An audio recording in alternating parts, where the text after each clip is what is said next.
It's called the Planning and Zoning Commission, a regular meeting to order at 5:30 p.m. Establishment of a forum, let the record reflect we have a forum present. We have Mr. Escobar and Ms. Doris Sanchez Salinas. Is that correct? Anybody else? Yes, Mr. Montalvo, just got in. Oh, okay. Thank you for. I was in the wrong number, so I couldn't get in, so I finally got in. Okay, thank you. Citizens communications, none? None submitted. Thank you. The next item is the minutes. What are your wishes? I'm pretty sure you got some time to review them. Any questions, comments, or changes to the minutes? May 14, 2020. No. Hearing none, then Chair takes a motion for the approval. Motion. So moved. Motion and a second. Any further discussions, comments, changes? Hearing none, then everybody signify by saying aye. Aye. Those opposed, same sign, motion carried. Other business, item number 2, discussion and possible approval of the city capital improvement plan. Who's gonna do this, Mr. Madera? Mr. Chair, that would be Mr. Jesse Rodriguez, Finance Director. Okay. Good afternoon, everyone. I just want to make sure if everybody can hear me. Welcome.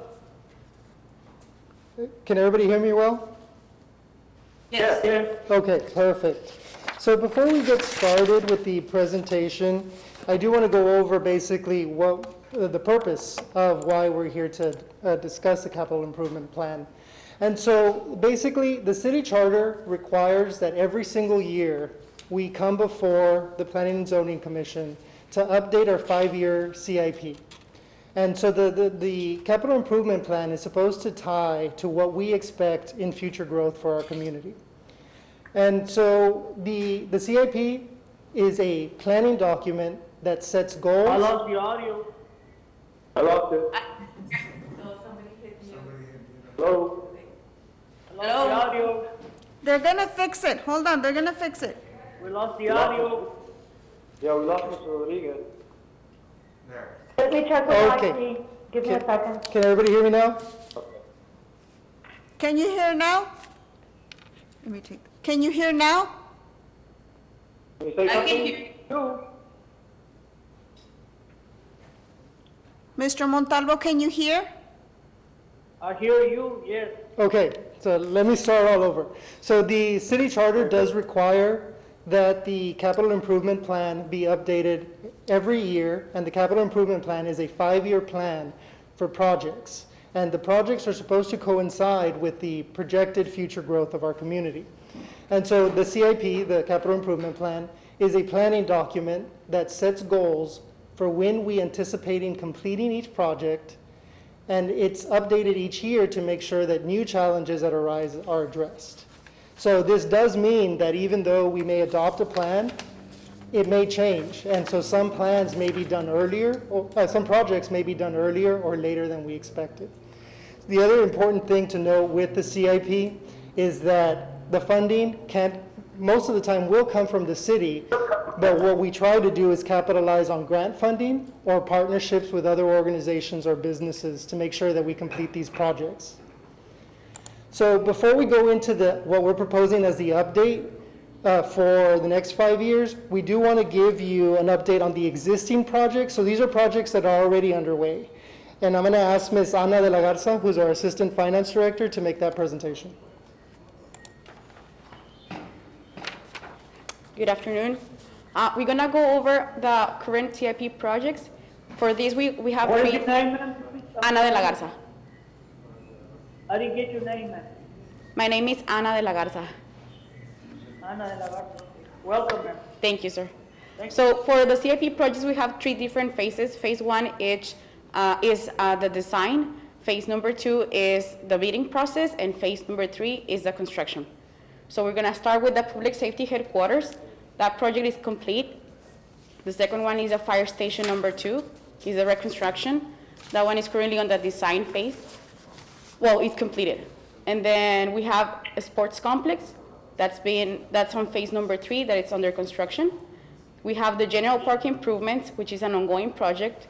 We have the hike and bike trail, it's in design phase. The HVAC and roof improvements, it's on the bidding phase. The street maintenance is an ongoing project. The sidewalk improvement is the same ongoing. The drainage master plan is complete. The West Lakes Detention Pond is on the bidding phase. The storm drainage improvements is pending on design. The truck route is ongoing. Main Street sidewalks and the Riskin building renovation is pending design. The Fort Duncan historical renovations is on design phase, as well as the same as bridge number 1 and bridge number 2 improvements, which is the entrance realignment and the handrails. Those are on the design phase. Like I mentioned, this is Jesse Rodriguez again. So as I mentioned, these are projects that were previously approved, and this is their status as of today.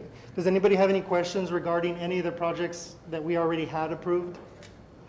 The public safety headquarters, it says it's completed. When are you expected to move in?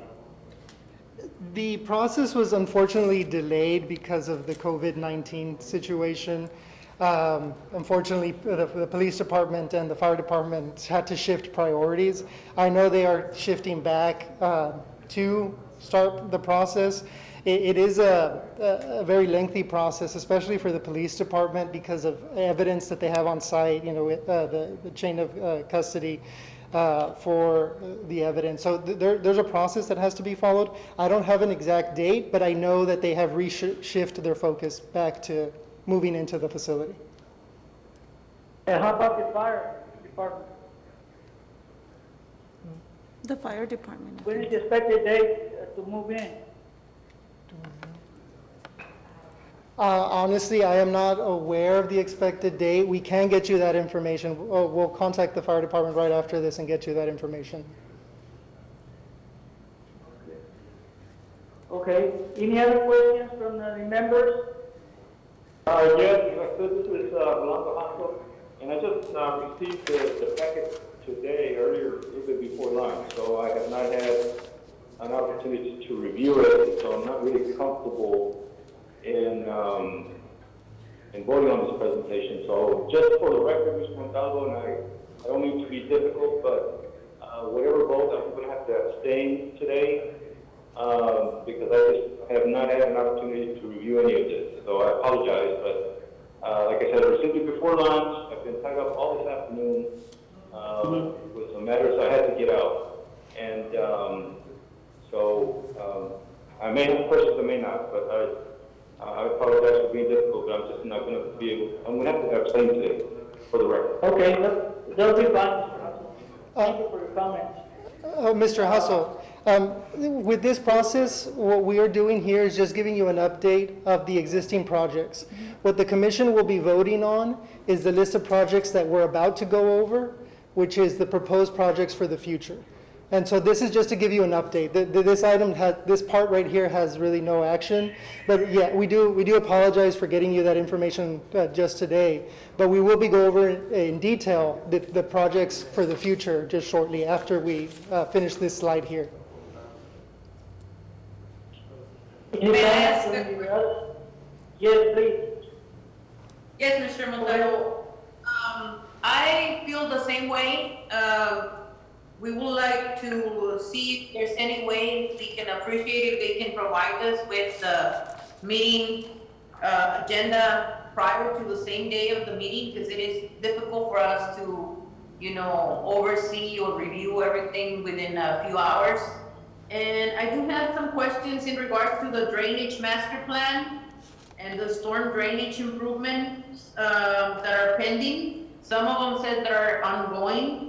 And I agree with Mr. Hassel, due to the fact that I see, like I say, I'm not sure about this when they approve it or not, the difference in the amounts that I see here. Can someone explain to us, please, a little bit in more detail about the ongoing drainage master plan and the pending design for the storm drainage improvements? please. Ms. Vanessa Rosales, I'm sorry, go ahead. Go ahead and respond to the question from Ms. Doris. Yes, hi, good afternoon. This is Vanessa Rosales Herrera. So specifically, I'll go ahead and take on this question on the drainage master plan because I am managing that for the city of Eagle Pass. That is a project that we started last year, and we have a consultant on board that's half engineers out of San Antonio. And they are currently modeling all of the city area plus some areas outside in the county that impact our drainage areas. Now, the reason for this project is we want to take a comprehensive approach and look at everything that's impacting the problem areas that we already know. Every time it rains, we know there are certain pockets that get affected. However, in order for us to proceed with specific projects, we need all of this modeled and we need recommendations from the engineers. And then based on those recommendations, we will be able to proceed to doing some final designs. So I did just have a conversation with our engineers probably about a couple of weeks ago to inquire as to the status of this project. We're currently to the point where they have provided preliminary recommendations to both the engineering departments and the public works department for the city of Eagle Pass. And we have met with them and discussed. They provided us with 16 potential projects based on their results. And so right now we're going through those. We're looking at different aspects as to how much it's going to cost the city of Eagle Pass, how many residents we're going to be benefiting as a result of these projects. And so based on those recommendations, the engineers will actually come into town probably within the next 2 months and present final recommendations to council so that we can proceed with actually doing engineering and construction of some of these projects. And so we should be coming forward with some concrete projects probably in the next 2 months, and we can most definitely bring those before the Planning and Zoning Commission for consideration as well. I see that the copy they gave me, the one that they delivered to my office today, there's a discrepancy on what I see on the screen, because in my copy, on the drainage master plan, it says ongoing, and it says it's 282,490, and what you're showing us right now on the screen, it says that it's complete, it's completed. So that was my question. If it's complete, I don't think it's complete because I'm aware that there's different situations with drainage problems in the city.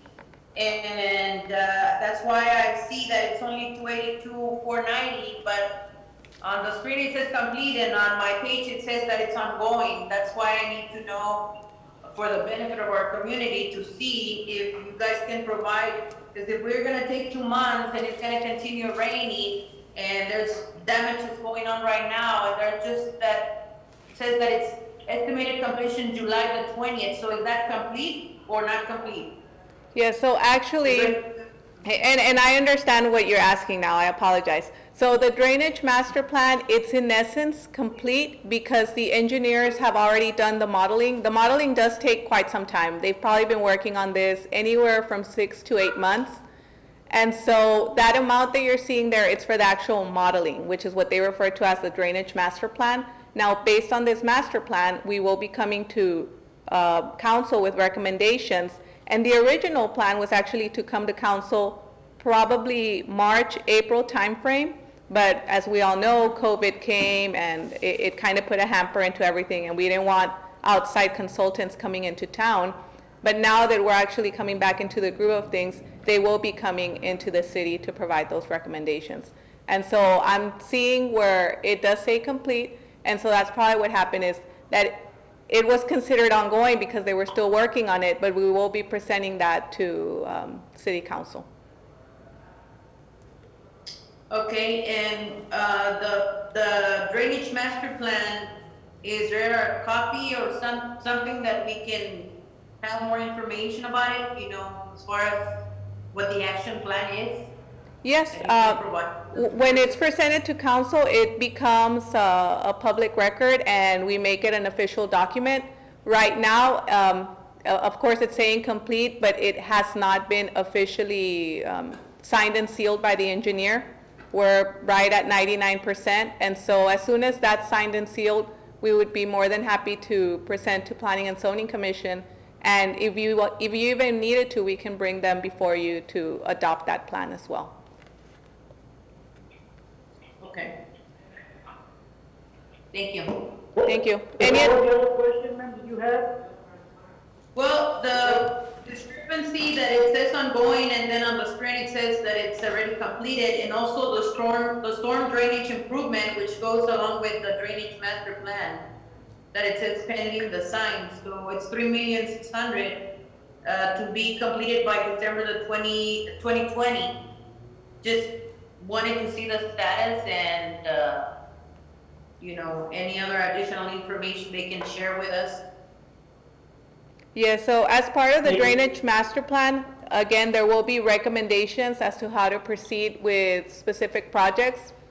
And there has been discussions already as to which projects to address. And so from those recommendations, we will be working on the design. Once those move forward, we will definitely bring those before you as well. Now, according to when we started the meeting, they say there's nothing to vote on this because this is something that was already planned or approved.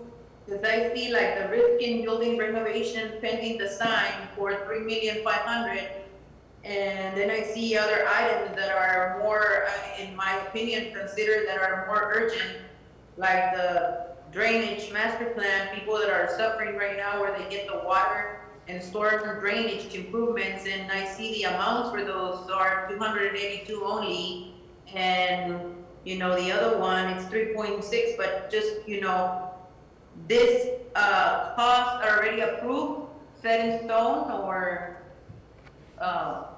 just a question, Yeah, this is Jesse Rodriguez again. Yeah, so these amounts have already been approved by City Council through the annual budget.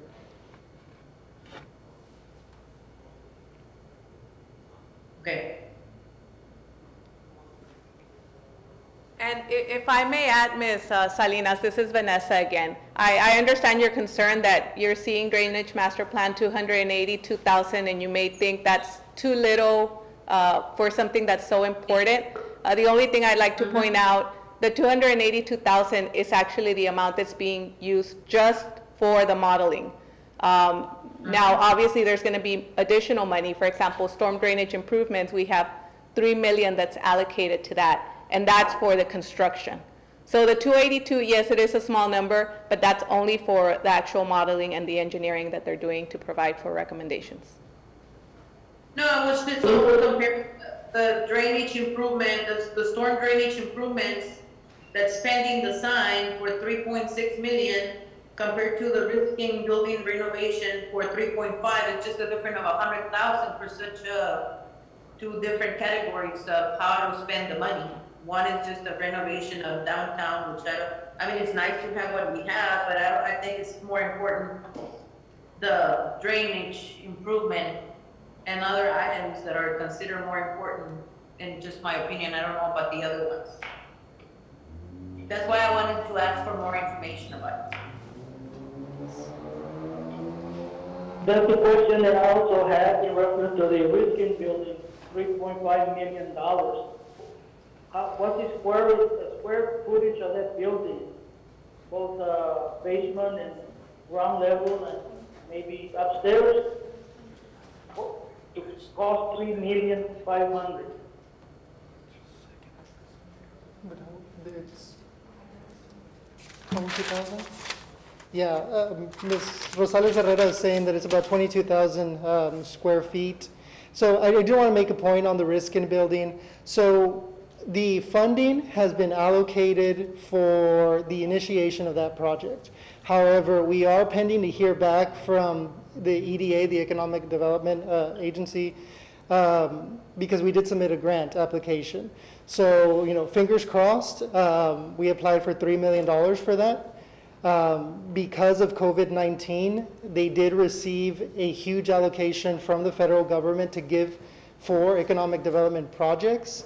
And so, it sounds very promising. So it's not necessarily going to come from taxpayers, but we won't know for sure. I believe they said that July, we will know whether or not we received the grant. So what is it that it's gonna take 3.5 million to do there? I mean, what are they gonna do inside the building? It costs that much money. They're gonna, I don't know. So if I may, again, this is Vanessa, and only because I've been involved on the engineering side or the preliminary engineering for the Riskins building. So it is a big amount of money that was allocated to this project. In the beginning, and I know that the area may not look too big coming, from the street, but it does have multiple floors. And so what this project was supposed to entail was the complete renovation of the first floor to include an incubator space. And so I don't know if you've heard the presentation provided by Economic Development, but the idea was to provide some support services for some of the business growing in our area and to foster economic development. And so it would include anywhere from creating office spaces to potentially providing a space that could be easily leased by whether it's a small restaurant or a souvenir shop or anything like that. And whenever you have a project that you begin, you have to take different things into consideration. And in this one particular case, it's an older building, and there was a large upfront cost with making sure they did upgrades to mechanical, electrical, and plumbing. And so that's why that money was allocated. I cannot hear you. Can you hear me? Can you hear me? I can hear you now. Okay. So it is a pretty hefty amount, but based on the preliminary engineering that was done by our consultant, that was a number that they had thrown out to us, and that was some money that was allocated last time the CIP was brought before the Planning and Zoning Commission.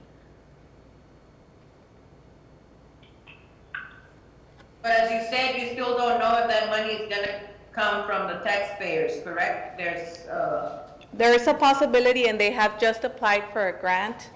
Yes, yeah, correct. And so in discussions with the city council, there is the possibility that this project does get pushed back several years.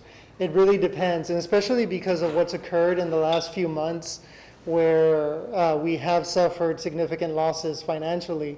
We are not tied to that project because it is contingent on the grant funding. So if the grant funding falls through, it's either the project doesn't occur or it gets pushed back a few years. Okay. Thank you. Any other questions from the members?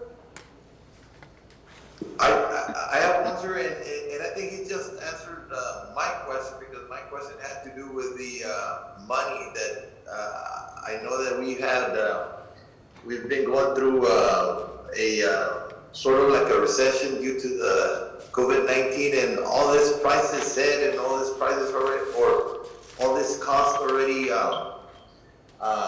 have been allocated for. That's my question. Are we set with this, or is there going to be any setbacks or anything like that because of what we're going through at this time? Yes. So the funding for the majority of these projects is already set. All those that say bond proceeds, that's money that was borrowed and has to legally be spent on those projects. It cannot be used on anything else.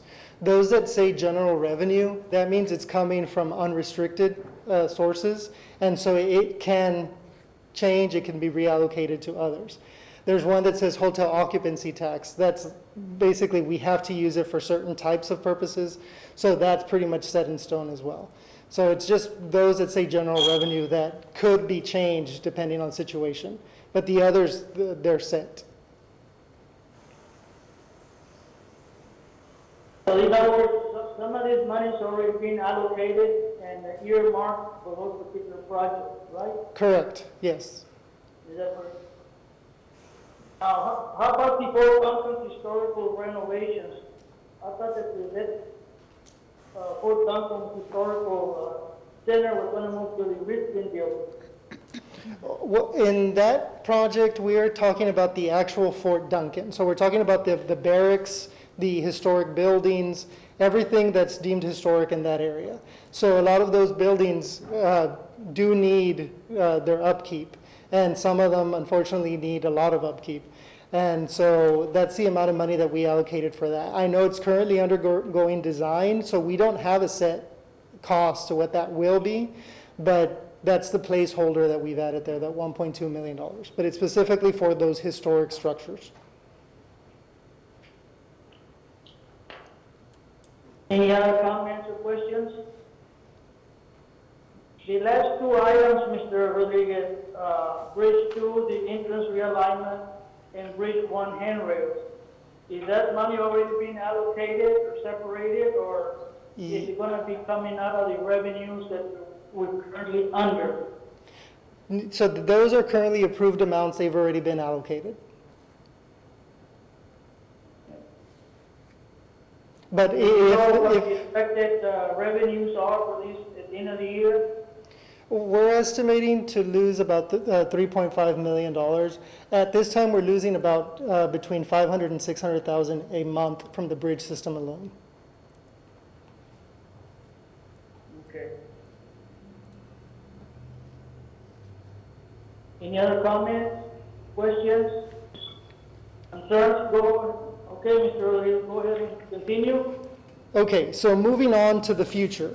And so basically what we hope to get from this meeting is basically the recommendations, the areas of concern, because this list that we're about to go through was created by our department directors with their sentiments on what is needed in our community and what the focus should be on. And so as we go through these, if you want to provide any comments, because ultimately what we request is your approval on a list of projects to present to the city council. So starting with the number one priority. So the number one priority from the city's perspective is street maintenance. Streets are very expensive. They're very expensive to maintain, but they're even more expensive to reconstruct. So for us, it is of the utmost importance that we continue to allocate funding to maintain our streets. So every year what we're doing right now is allocating within our budget, this is not borrowed money, this is just money from our regular revenues. We allocate $1 million for street materials alone. This does not include labor, that's just street materials. And so the streets are maintained based on a schedule prepared by Public Works. Is there any questions or comments on this project? I'm sure you have a list available for review, or how do they determine that? Do you want to answer? Yeah, so what typically happens is that with the budget, we prepare an estimate for the roads to be constructed. Of course, there may be some changes throughout the year. Say we get a bad storm, one street suffers more damage. Well, certain changes happen, but when it comes time to adopt the budget, that street list is basically prepared in advance. Do you have did you all make an assessment of the streets citywide, or this just a lump sum number? Total, So $1 million.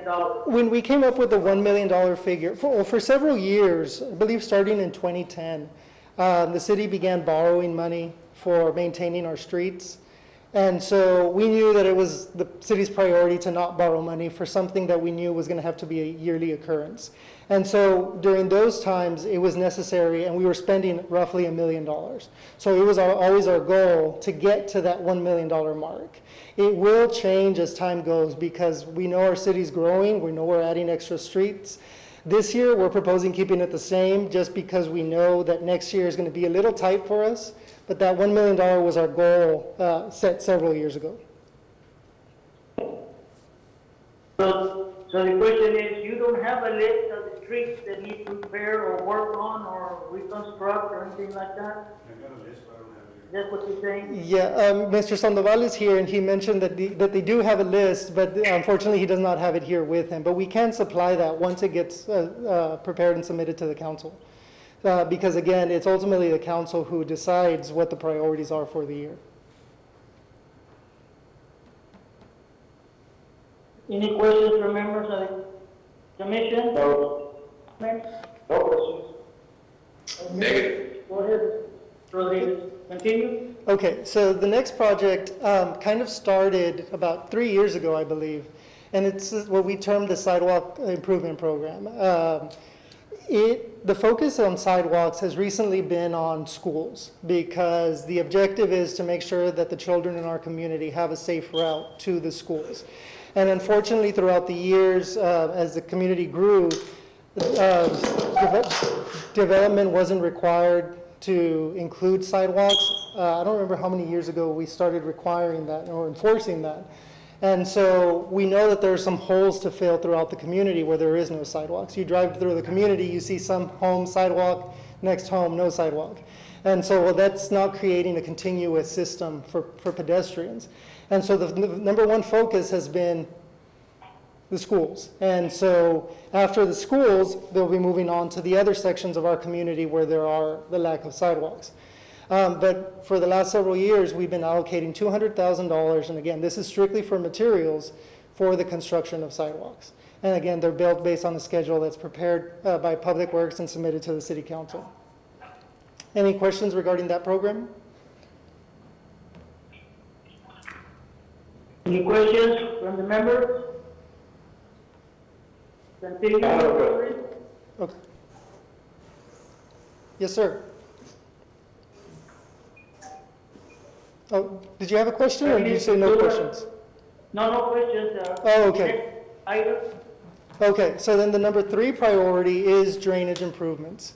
And so drainage improvements contain a variety of different types of projects, but the most common examples are detention ponds, underground storm drainage, and just the maintenance of our current channels.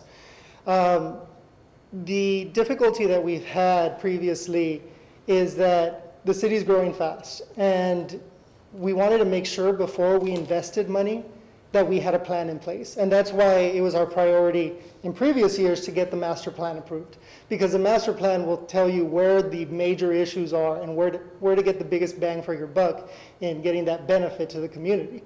And so, now that we're about to take to council the drainage master plan, we need to start setting aside funding for that. And so the master plan will guide. Again, we don't have specific projects right now. We've seen the draft, we know what it's proposing. However, not until council approves it will we know what specific projects there are.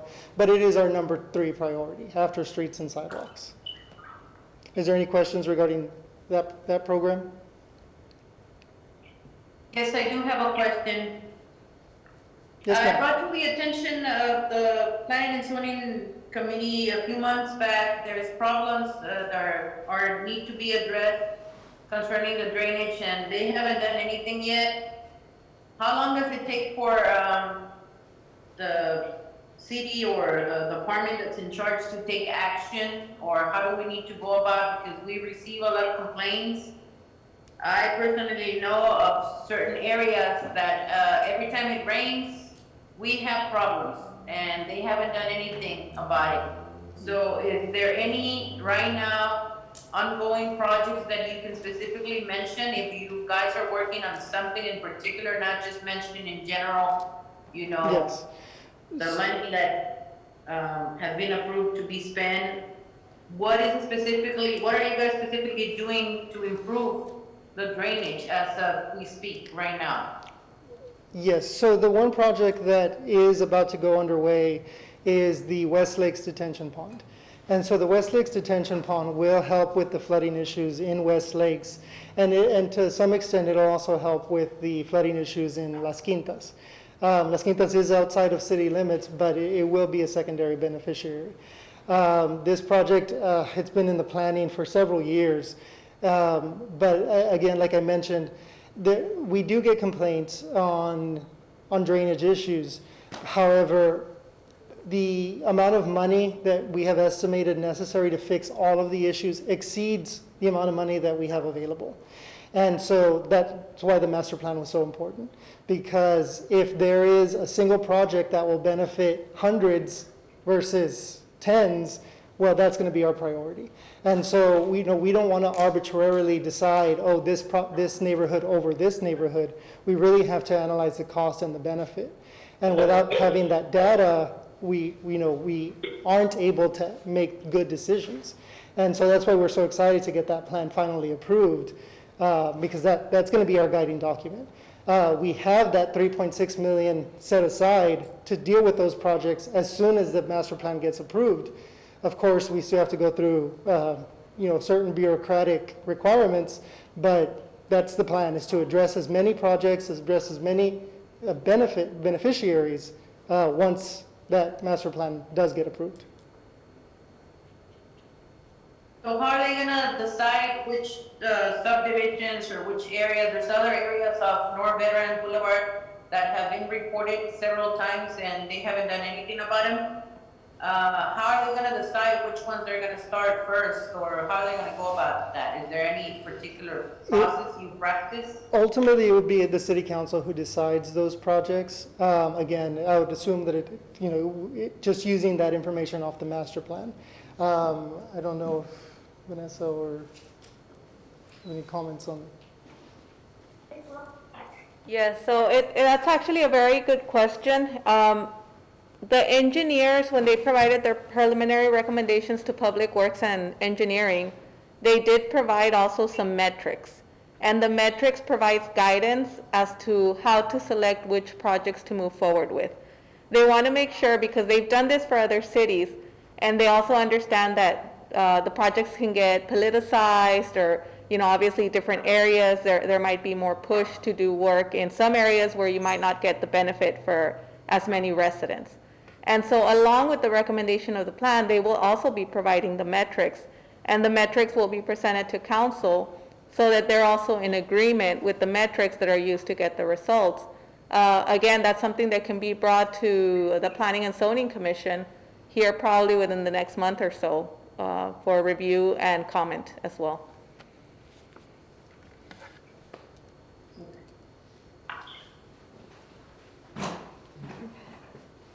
Any questions?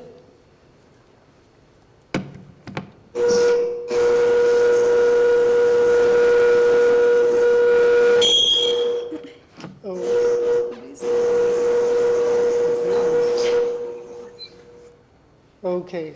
The next item, Mr. Rodriguez? Okay, perfect. So the number 4 priority that was identified goes hand in hand with what the city council has listed as their priority. Their priority has been for the last several years is revitalization of downtown. And so one of the common concerns has been the lack of bathroom facilities, public bathroom facilities downtown. And so this is a project that's, relatively smaller than other projects, that's more easily attainable. And so the plan that has been proposed is to construct a pocket park downtown, which has a space for leisure, Wi-Fi availability, and public bathrooms. And so that, again, the goal is, along with the other revitalizations, the Art Center, the Riskin Building, it's an overall goal. They really are, they're separate projects, but they're trying to meet the same goal of trying to help revitalize downtown. But that was identified as a need, and it was ranked number 4 by our committee. Any questions regarding that? Do you have any total amount of money involved in? It was it's estimated at 250,000, but it really depends on the location, because we need to acquire property. And then the actual size of the facility. So, when we're referring to this CIP, it's just identifying the priorities. After we get the priority list approved, that's when, if this is the priority, then it's addressed. We start acquiring the property and we move forward. The design phase will tell us how much, and then the bid phase will tell us exactly how much it will cost. But unfortunately, not until we have a list of projects, because there's always going to be more needs than there is money. And so this is goal number 1, is what is the priority of the commission? What is the priority of the city council? And then we start looking at how we can accomplish these things. Because as we go through the list, these amounts are going to start adding up. And we cannot afford them in the next year, the next 2 years, 3 years. We're looking at the next 5 years. How can we get all these things accomplished? So we have estimates, but we're not. Again, they're estimates. They're not going to be exact. Okay. Any questions from the members? Comment? If not, the next item, Mr. Rodriguez. Okay. So the next item is Bridge 1 renovations. So I'm not sure if any of you have had the opportunity to visit the Bridge 1 offices. They are cramped, to say the least.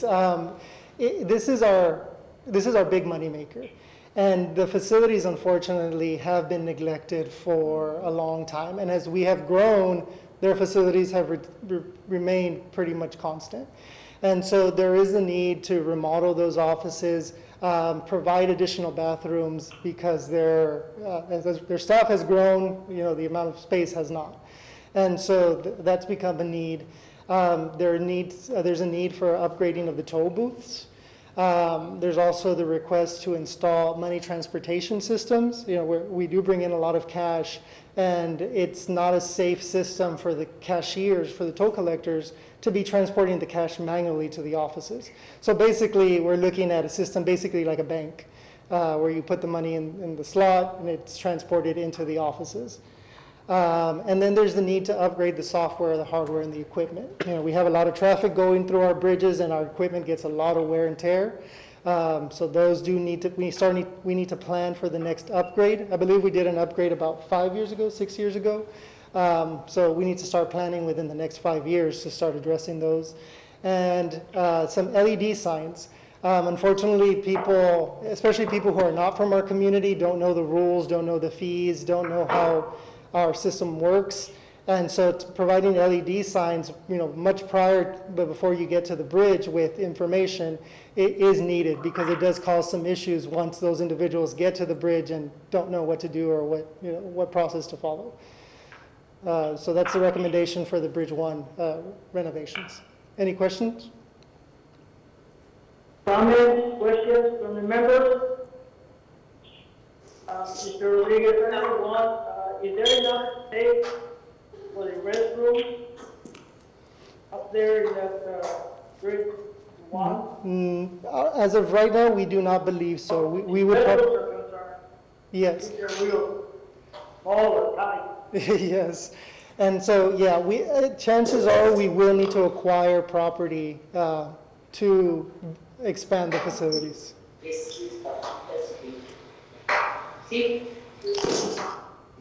You haven't done any work there since 1975, have you? Well, we did the facade improvement and some toll booths improvements, and we did fix the drainage issues there. But Okay. this was all within the last 10 years. So you're looking for more additional property? Yes, it may be necessary. Any questions from the members? Maybe not a question, but a comment. I really do think that more money should be allocated to that bridge system. I think it's I think, or I believe, is the number one creator of revenue for the city, and I think the employees and the people who use it daily, or the people who are coming through. I mean, we need to have a top of the line system, and I think $1 million will not cut it. Yes, sir. I think that they need to include more space. I know that the offices up there are real tight.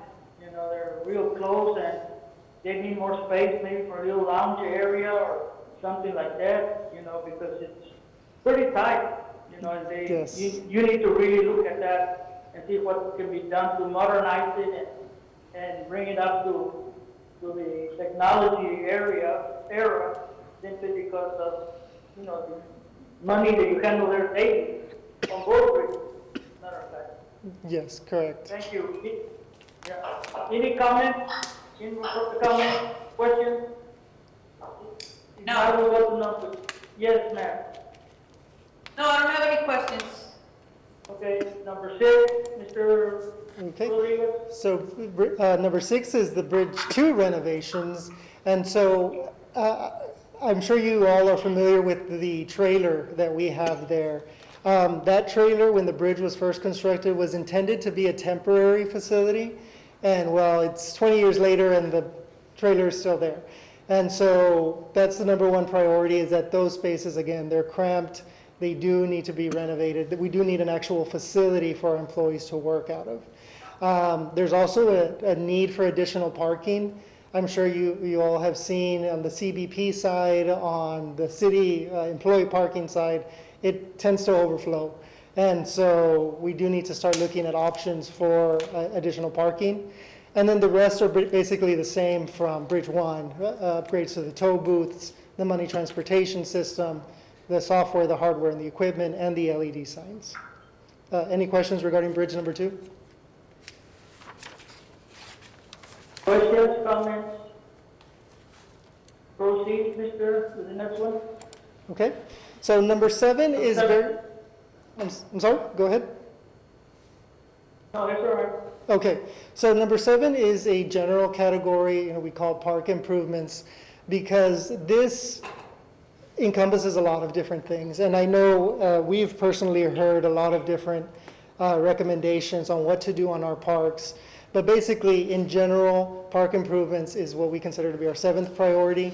And the specific items that we're looking at is updating the playground equipment throughout all of our parks, installing ADA playgrounds for those with disabilities, replacing the mulch with pour-in-place because it's a much safer, much more durable material, creating a dog park, improving park lighting, both at our parks and at our sports facilities. The skate park upgrades, we recently built a skate park, the Blue Bonnet skate park off of Flower Street, but we're referring to the skate park that's located off of Roosevelt. Was it Roosevelt? Yes, off Roosevelt Street. So that was built back. The park? What year was it built? Probably in the 1970s. No, the skate park. It's 2000. Okay, yeah. So that skate park was built about 20 years ago, so it needs to be upgraded. And then bleachers in several of our parks. So that's what the Parks Department has identified as priorities.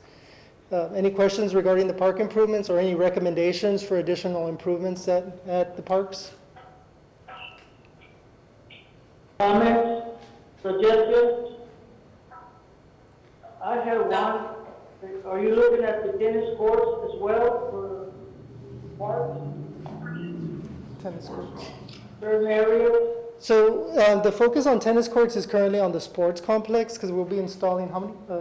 4 courts. Okay. 4 courts. Do we have city tennis courts? We don't have. Yeah, the city doesn't currently have any city-owned tennis courts. I believe they all belong to the school district. But we will, starting in November, December, once the sports complex is complete. That's where they're gonna have some tennis courts? Yes, 4. Okay. Any comments, questions from the members? Number 7? Number 8, Mr. Rodriguez? So number 8 is the Public Works building. So this was built in the 1960s. And again, if any of you have ever been to inside the Public Works buildings, it's several buildings, but it is in dire need of assistance. It was part of our last package when we presented the CIP last time, but unfortunately due to funding constraints, we could not fund it. So we're bringing it back to this CIP because it is necessary. The facility, it is 60 years old. Again, I think it only tells the story once you actually see it. But it's really not conducive to a good work environment. It's not good for customers. It's confusing to get into. So we want to make sure that we provide the Public Works Department with a facility that they deserve. Any questions regarding that? Any comments from the members, questions, recommendations? Have you ever looked, Mr. Rodriguez, at moving the public works facility to the loop area, outer loop areas of the city, and possibly sell that property and make a nice housing complex, maybe there, subdivision, I'll let maybe Mr. a park or a health facility or something like that. I'll let Mr. Sandoval answer that question. This is Mr. Sandoval. I'm moving it out to outside, like in the loop. We're gonna have to kind of carry all the equipment and trailers so we can, wherever we're gonna work at. That's why we can't move from there, because from there we can work everywhere. Do you think it's feasible to do that when we, get any type for land? Right now, More space for future development. the space that we got there is pretty good. So what we need to do there, that's pretty good size of a space. It's something that we can evaluate when it comes to the feasibility, because ultimately it's going to come down to cost. And so, if that becomes a feasible option, that's definitely a recommendation we'll take into consideration. But like Mr. Sandoval said, it needs to be in a strategic location so that so it's more efficient to perform their work. But it's something we'll definitely take into consideration. How much money are you talking about there? The estimate that we received was just shy of $7 million.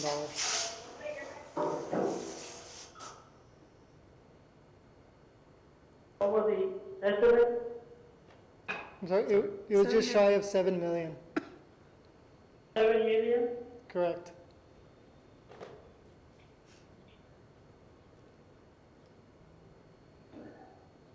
I would recommend that you look at that possibility. There's going to be a lot of money there that you're going to be locked in. I know that you're looking for easy in and easy out, but for the future, you're going to have to build a substation or something, for the public works department. But here again, I'm not an engineer or anything like that. I know the population is probably going to grow after the census is done. And, but here again, you folks are out in the field. Yeah, like I said, we'll definitely take it into consideration, because ultimately it will come down to cost. If it is much more beneficial, then yeah, it's definitely something we'll take a look at. 7 million to carry you a lot of weight, it carries you a little bit further than just refurbishing or reconstructing or making improvements. Correct. But here again, I'm not an expert in that field, but nevertheless, any further comments from the members, questions? If not, number 9, Mr. Rudy. Okay, and it's very similar to the Public Works item. This is the city buildings, and so it's basically City Hall and the Multipurpose Center. So these were built a little later, but the 1970s, so they're roughly about 50 years old. For the City Hall, as you know, PD will be moving out soon, relatively soon.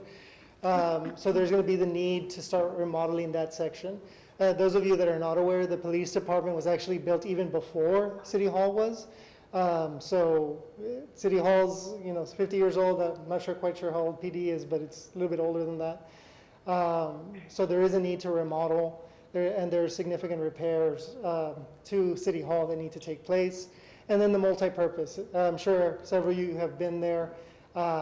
It is dated. It is, it does unfortunately suffer from a lot of leaks. The basketball court does need significant repairs.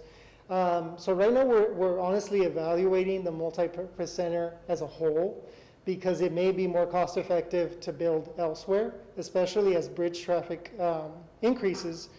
A multipurpose center is not necessarily a good location right next to the bridge. And so those things are being evaluated, but we need to start looking at setting aside funding for those renovations.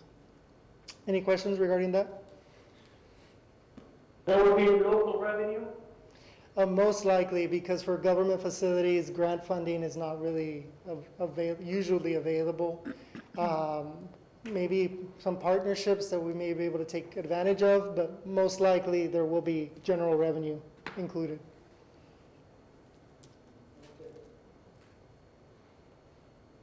Number 10? So number 10 is the Fort Duncan irrigation improvements. So the issue here is a cost savings, but mostly an environmental issue. So right now we irrigate using potable water, or basically drinking water. And so that's really not the best use of drinking water. I mean, we want to make sure that we're being prudent with our environment. And so the opportunity that we have is to use recycled water. I'm not sure if you all are aware, but the golf course is irrigated using recycled water. And so what we would like to explore is that opportunity to tie into the golf course system to irrigate the entire Fort Duncan facility. So we're talking about the baseball fields, we're talking about, basically the entire, what you encompass of the Fort Duncan, the parks, all of that with recycled water. Any questions regarding that? Do you have an estimate? The estimate that we had received was about approximately $700,000. So right now there is no real irrigation system at all. It's basically a manual type irrigation system. So it's both installing an irrigation system and tying into the recycled water system. Is that going to be connected to the golf course? Correct. The irrigation system? Correct. Any questions, comments from the members? No. Okay. Number 11, Number 11 is the rec center and natatorium. This is an item that we have, we as a government, we unfortunately do not get a lot of input from our citizens, but this has been one that we have had brought up in the past. And it has to do with both an indoor facility for people to exercise and expansions of our aquatic facilities. So we thought that this was probably the best type of implementation of that in terms of a rec center with a natatorium. And this is very common in a lot of cities. So basically it would have indoor aquatic and swimming facilities, indoor sporting facilities, and indoor track, indoor exercise facilities, and at the same time provide rental space for individuals who want to provide an art class, a ceramic class, cooking classes, etc., and also commercial space for people selling food or sports gear, etc. So there's an opportunity for the city, to partner with private entities or other government entities to take advantage and provide that to our citizens. Any questions regarding that? the swimming facility will be recognized by the UAA or something like that. Those are national associations. They're recognized for sport events, swimming events, UIL recognition and all that kind of stuff. The hope would be... If you have it indoor, you can invite school districts from around the area for swimming competitions, those that do have the facility to do that. But that would be something that you might want to consider. I'm not sure if you're interested in that or not. Yes, and that's absolutely what we are considering. And because ultimately, as government entities in our community, we serve, if not the same, basically the same citizens. And so there's an opportunity for us to come together and provide things that the community is requesting. And so I think that was the first thing that came up in our discussions, is that there's an opportunity to join with the school district to meet a need that they also have. I think it's very important for our student population and the community in general that we have that facility available for around the area. No one has that opportunity, and we did have our pool that was built by Model Cities way back in time, recognized nationally, and they got an award, and it was a competitive swimming complex. Yes. It had Olympic-sized pools, diving pools, and all that kind of stuff that's required to train for, competition. But of course, throughout the time they did away with that. But the intent was there to provide that service for the community. Yes. And then if you look around the area, there's nothing like that, in our the area close by, that can build something like this. which I think is very beneficial for the community. But here again, that's just a suggestion. Yes, no, correct. Point taken. What's the amount of money there, Mr. Rodriguez? And so this is one of those projects that it really depends on what we want. And so, we've seen estimates as low as 10 million. I know New Braunfels recently constructed a facility pretty much exactly like this for about 20 million. And so it is a substantial investment, but there is also a return because, of course, this type of facility will be based on user fees. It's not going to be a free facility. It's not going to be an expensive facility, but it will be based on user fees. So the hope is that it will, in some way or form, pay for itself. Okay. Comments? Members? No. Okay. So number 12 is what we're calling the completion of Patsy Wynn Boulevard. I believe you are aware of the Patsy Wynn Boulevard. So Patsy Wynn Boulevard is the roadway that's going to connect at the intersection of Highway 57 and 277 all the way to the sports complex. So on the map on the screen, the line that you see in yellow is the roadway that we are currently building to get to our sports complex. The sports complex is that rectangle in blue. The city, when we were donated the land for the sports complex, committed to building the roadway, I believe it was just over 5,000 linear feet. So that line in red is basically what the city still has to build. And so it's about 3,900 linear feet of roadway that still needs to be built. And so with the expectation that by opening up all of this land, it will lead to further development in the area, which will be a benefit to the community. So legally, contractually, we do have to build the road. The hope is that within the 5 years, which is our CIP threshold, that it will be constructed. Any questions regarding that project?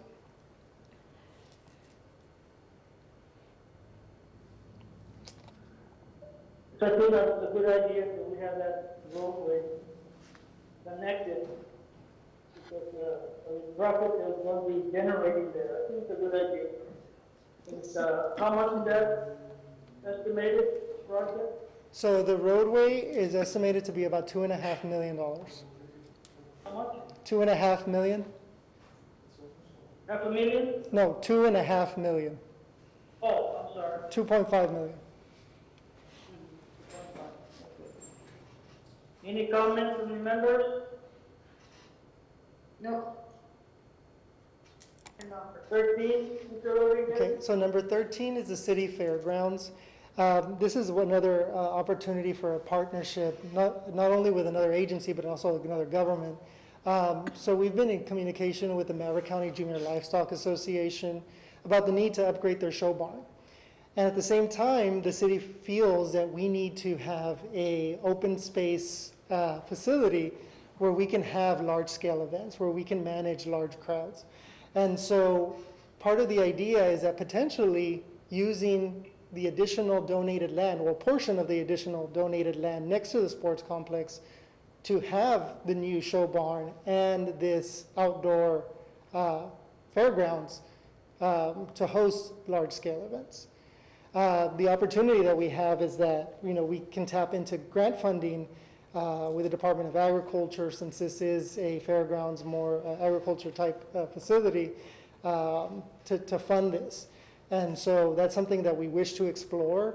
I believe the Uvalde County recently built a fairgrounds. I believe their cost was around $7 million. So it is a huge investment. But ultimately, if we're able to partner and we're able to receive grant funding, it's something that we think would be beneficial to the community. Any questions regarding this? I have a question as far as that is concerned. I think that the lake is beginning to get too crowded to make any expansions there. Does the county have that property out on Pioneer Road? Do you know? They had they purchased a rodeo area, something back, I think there was, once, twice. I don't know if they still own that property or not. Yeah, I believe they do own that property. Would it be feasible to move the Merritt County livestock and show barn to that area? Honestly, I have never been to the county fairgrounds, so I wouldn't know about the space requirements. But again, it's something that we want to explore. But yeah, we'll definitely take that into consideration because, when we talk about these projects, we're talking about their concept. And so ultimately, we may say this is what we're thinking, but then when we actually look at the project, review all of our options, it's determined, oh, you know what, it'd be better over here. And so, that's just the thought process right now. But yeah, we'll definitely take that into consideration. Yeah, you calling it a city fairgrounds? You mean you're gonna take over the county property there at the County Lake? No. No, because we're talking about potentially moving it adjacent to the sports complex, the new sports complex that we're building.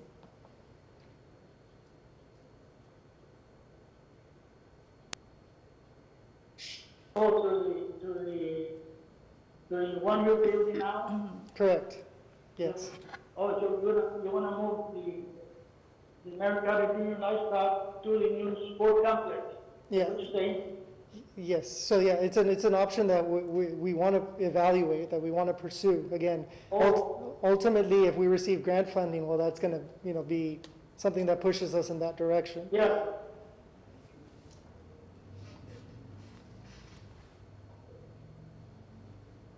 All right, Mr. Rodriguez, I don't have no other comments. Any comments from the members of the commission? No comments. You have an estimate number here, Mr. Rodriguez? Like I mentioned, the fairgrounds at Uvalde Bill, and ultimately the cost, the location, the community need will determine the size, but that fairgrounds was just under $7 million. So if we wanted a similar facility, then yes, but I do know that they have other buildings there that maybe we won't need, but that's the only estimate that we have because that's the nearest project that's similar to what we were thinking about. And what was that figure? It was just under 7 million. I believe it was like 6.7 million. Oh, 6.7. Thank you. Okay. So the next item is the Bridge 2 non-climb fence, and this is a request that we received from Customs and Border Protection. So the bridge does belong to the city. So in order for us to do this, the city does need to do these improvements. So as you see in the picture, this fence that is upright is a non-climb fence. The fence that's in back is not a non-climb fence. So the issue that's occurring is that individuals who want to enter our community, our country illegally, climb up through the climbable portion of the fence and get across without actually going through Customs and Border Protection. It doesn't happen incredibly often, but it does, and unfortunately sometimes it causes injuries. So this is, like I mentioned, a request from Customs and Border Protection to just continue the non-climb fence all the way across to prevent that from happening. Any questions regarding that? No. Estimated cost? It was 180? I believe it was 108. Hold on, let me get the exact number for you.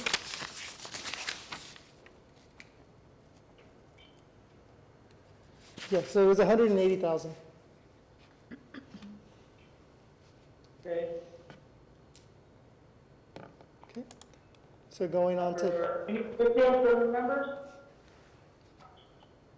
No. Next one? Okay, so number 15 is the construction of fire station number 4. So we have 3 stations located here downtown, located on 2nd Street, located on El Indio Highway. As the community grows, we will be needing a 4th station. So the city provides fire and EMS services countywide. So in speaking to the fire department, they've expressed the need to create to build a fire station outside of city limits on the southern portion of town, more close to the Rosita Valley, Chula Vista area, because the response times there take a little bit longer because of their distance. And so, again, here we'd be talking about a partnership, potentially with the county, potentially with the Kickapoo Traditional Tribe of Texas, in order to create that station.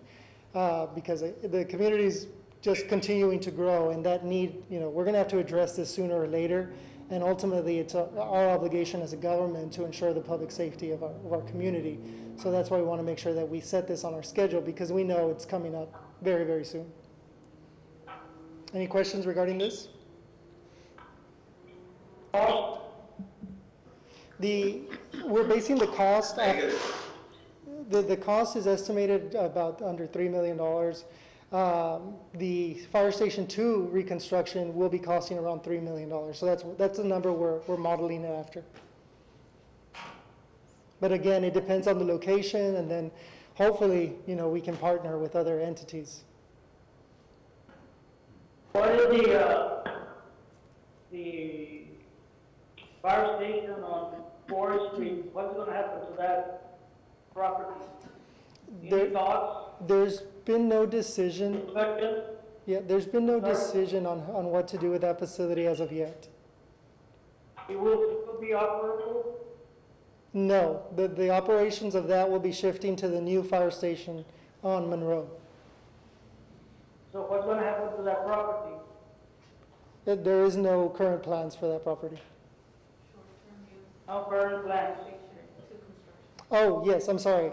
So, so the ongoing project that we have right now is Fire Station number 2, right? That's a project that's about to go under bidding.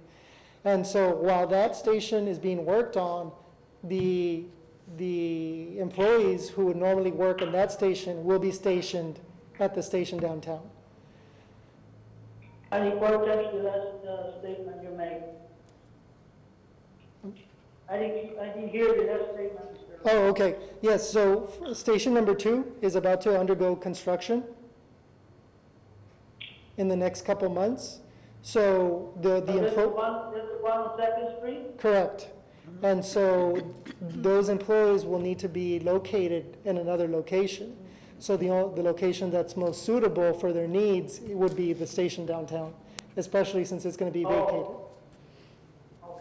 Okay, I got you. Thank you. Mm-hmm. Okay, any other questions? Questions? No. Number 16. So 16, last but not least, is a partnership with Maverick County for improvements at the airport. And so, when we talk about the airport, there's often a misconception, because the ultimate goal is to make this, for our community to have a full-fledged operational airport. But like everything else, with big investments, it takes baby steps. And so our objective, would be for this partnership to start with the economic development side. This airport is basically to serve private aircraft, and developers, investors who are coming from large cities, maybe sometimes out of state, they want to be able to see the community. With our community, you see the population, you say I think our sign says 26,000. If you're not in our community, you don't see the reality of our community. And so having people be able to come into our community who are going to make large investments is necessary. And so what we're talking about is just focusing on that, on the private, and then also getting a corporate, like FedEx, UPS, where this facility could make money. And so it belongs to Maverick County, but we want to partner with them. I know that they're going to be pursuing some FAA grants to do updates to the facility, but we want to be that lending hand. We want to be that partner with Maverick County because it benefits us all. And so, the goal ultimately is to have a full-fledged airport, but we're going to take it a step at a time and do whatever investments that we could potentially do to help it along. Any questions? Any questions from the members of the commission? I have a comment to that. the airport. I don't know if it's feasible or not, or it's worthwhile our efforts or not, but I would recommend that we go like a regional concept of having an airport between Eagle Pass, Galveston Springs, Crystal City, you know, regional airport, so we could be ready for the future, you know, that we will have a nice regional airport that would generate just what you're saying, plus many other activities that can bring in with a full-scale airport, not immediately, but start planning for it within the next 5 or 10 years. Yeah, that's a very good point.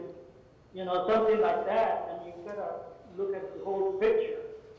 Because we want to compete with the Rio. The Rio, you know, sooner or later, I don't know what status is with the air base, because they have a beautiful air base, and maybe they'll turn that over to the city or Valverde County.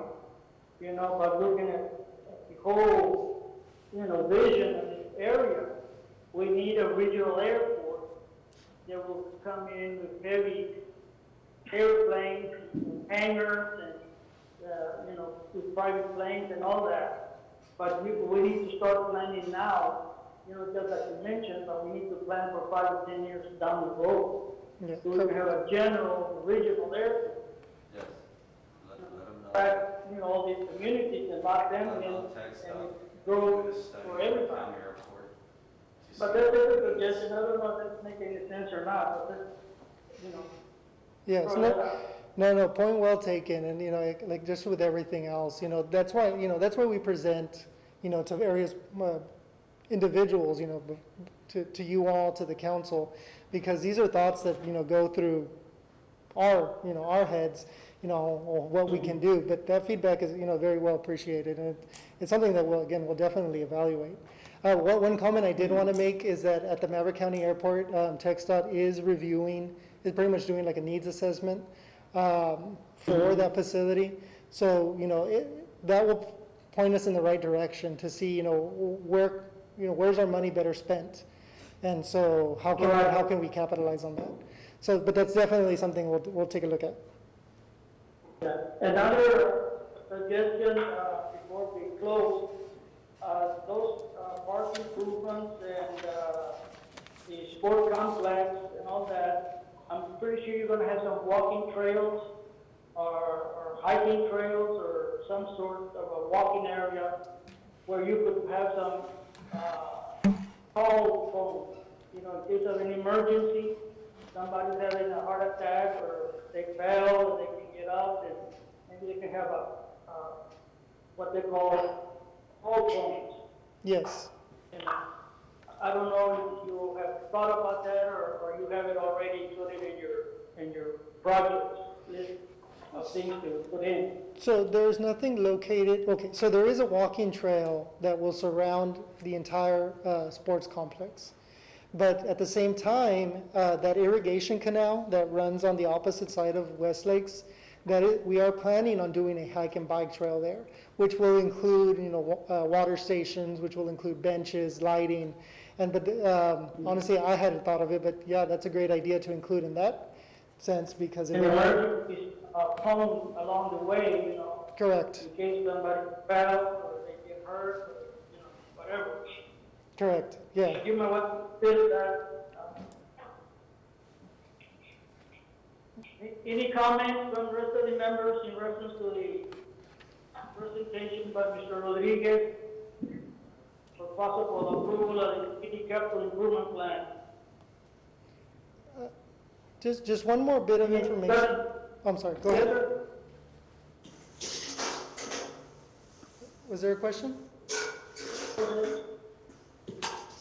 No? Okay.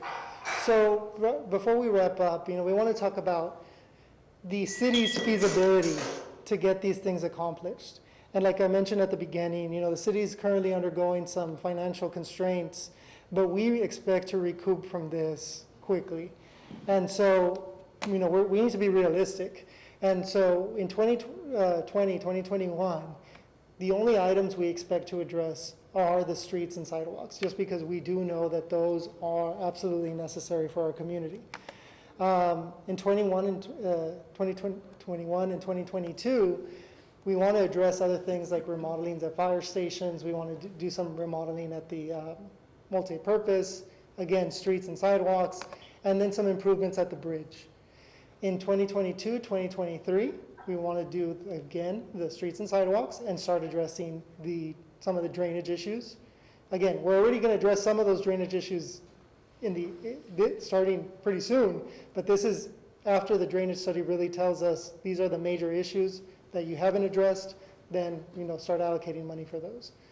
In 2023, 2024, focusing on the park improvements, doing the municipal office repairs, again, streets and sidewalks, doing some more drainage work, addressing the final issues at the bridge, and working on the public works facility. And then 2024, 2025, you'll see that this is a very large and ambitious schedule, but we have the construction of Fire Station number 4, the Recreation Center, we have the fairgrounds, again, street and sidewalks, that's an annual thing, the completion of Patsy Wynn, the renewable energy. We didn't really touch on this, but that's something that we would also like to pursue. But this is, just as a side note, because we feel that it's probably another environmental benefit to use solar energy at our ICT. And then last but not least, the airport. So the reason it's so heavy on between 2023 and 2025 is because we'll be paying off older debt in that period. And our whole goal is not to burden the taxpayer, or if we have to, as minimal as possible. And so in this period, we'll be able to take on this additional cost without necessarily increasing the taxes, hopefully not at all, but, or having a very minimal increase. And so, this is what we feel is a realistic plan. Again, this is not all city funded. This is a combination of, we're going to pursue grants. If the commission and the council approve this list of projects, we're going to pursue partnerships with other entities because these are the projects that we feel that are necessary for our community's future growth. But again, we want to get that feedback from the commission to say, yes, we feel that these projects are the necessary projects, or how about these additional projects, or we don't like this project. We want to get that feedback because it's really important for us to get feedback from members of the community who deal with different issues than we do to really understand, well, where are the needs and what do you feel are the needs. Okay. Comments from the members? I do have a comment, sir. I do like the plan, that there is a plan going forward. But one of the things that I really do want to emphasize and try to concentrate is let's try to work with that bridge, the bridge system. I think it helps. It helps downtown. It helps our revenue. It helps a lot of things. That's where most of our money, I think, that the city money comes from. So I mean, I like everything else. I mean, it's doable and it helps the quality of life for every citizen. But let's not forget that bridge because I know it's low right now. I mean, I wish you guys had some money there so we could do the fences and everything that we need to do right now since it's half of the bridge or one bridge is not working all the time. But just to keep that in your mind, because I think most of the revenue that either we send to fix streets and do sidewalks and all of that, most of it does come from the bridge. So just keep that in mind. No, correct. Yeah, point taken. Anyone else?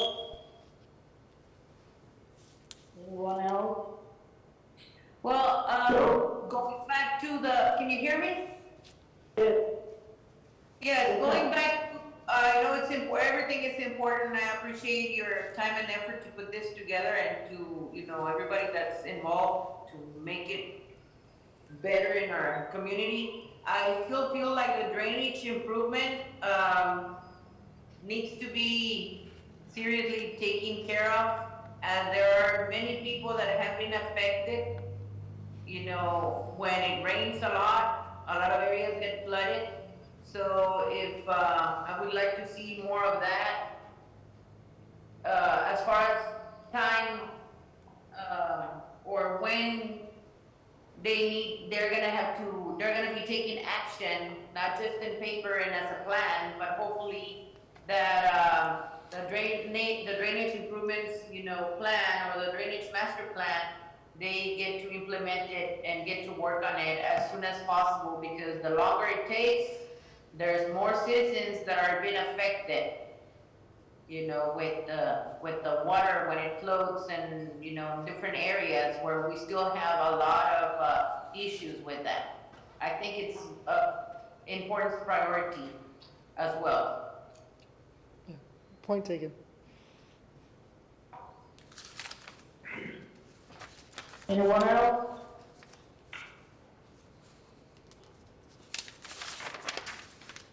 All right, hearing none, then, I think you need some action, Mr. Rodriguez. Yes, correct. The chair takes a motion for the approval of the city capital improvement plan as presented by Mr. Jesus Rodriguez and staff. I move Mr. Montalvo that the plan presented by Mr. Rodriguez be approved. Motion by Mr. Escobar, do we hear a second?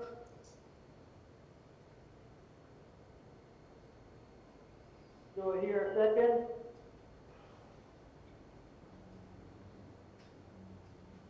I Do I second. hear a second? Is there a second? Ms. Salinas, second. Yes, sir. Mhm. Okay, we got motion and second. Any further comments or questions? Hearing none, then everybody signify by saying aye. Aye. Those opposed? Aye. Same sign, motion carries. Thank you. Before we. Yes, go ahead. Remember my extension, please. Please Yes, vote. Mr. Hassel, I noted your That's extension. the extension by Mr. Hassel. Before we adjourn, thank you, Mr. Hassel. Before we adjourn, I would like to make a comment that, in the best interest for the city and the planning and zoning commission, that, any documentation needs to go out, that we send it out, according to the guidelines, and normally it's about 5 days before the meeting, and with the backup information, so the members can have ample time to review this document, and probably call, the planning and zoning, for questions or comments in any of the items before the meeting. I think it's very important that we follow those, process or protocols in, providing us with the meetings and agendas. Some of the members are okay with, emails and, that kind of stuff, but the old, school people here, we prefer paper and black and white. So I appreciate, hard copies versus emails, but nevertheless, I do and text messages. But we would like to consider that please submit the information at least with ample time, as required by rules and regulations the city has established. Yes. So I thank the staff that's involved in this, I appreciate all you do, and thank you. Any further business to be brought up before the chair before we adjourn? No, we're not taking any action at this time. If not, I call for adjournment. Do I hear a motion? Motion. Second. Motion, second. All in favor, signify by saying aye. Aye. Aye. Motion carries. Thank you. Thank you. Thank you. Thank you. Everyone that was present, and I'm sorry I did not acknowledge any of you because I was not aware that you had all the department heads there, Mr. Rodriguez, but nevertheless, I appreciate them as well. Thank you. Thank Thank you. Thank you very much. Thank you.